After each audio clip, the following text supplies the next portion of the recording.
अस्सलाम वालेकुम दोस्तों, यह देखो जी, यह जीरा घमग्गर कबूतर देखो, संदूरी पलकां वाला माशाल्लाह। तो यह गोल्डन कबूतर जो सिरे मोती वाले गोल्डन, ठीक है जी। देखो माशाल्लाह पट्ठे, ये पट्ठा वा, यह भी पट्ठा वा, ठीक है जी। यह मादी है एक माशाल्लाह, कोई छत्त वालियां चों जोड़ियां वाली लगदी है। ते एक है कबूतर, यह देखो जी, यह माशाल्लाह कबूतर दी देखो खलोनी बहनी दसदी तुहानूं कितना चंगा कबूतर है। यह कबूतर है जी, टोटल 15 कबूतर है, 400 रुपये पर वा। जेडे भरा ने लैने होन जनाब राबता कर सकदा। यह देखो माशाल्लाह सारे कबूतर अच्छे है जी। बाकी गांह किस्मत की गल होंदी है। यह नीला कबूतर है, तो यह देखो जौंसरा गोल्डन देखो माशाल्लाह। तो यह कबूतर एक चपड़ा बच्चा वा नाल, देखो चपड़े की खलौनी, 400 रुपये पर, टोटल 15 पीस आ। जेडे भरा चाहिए हो राबता कर सकदा 0206 70 85 028, ठीक है जी।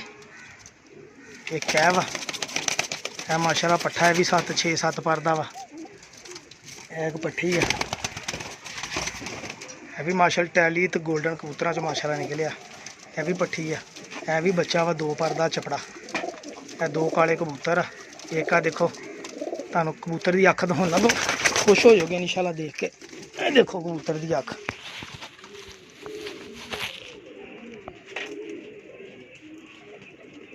यह अखा जी कबूतर की देखो, गोल्डन कबूतर मोतियां वाला गोल्डन।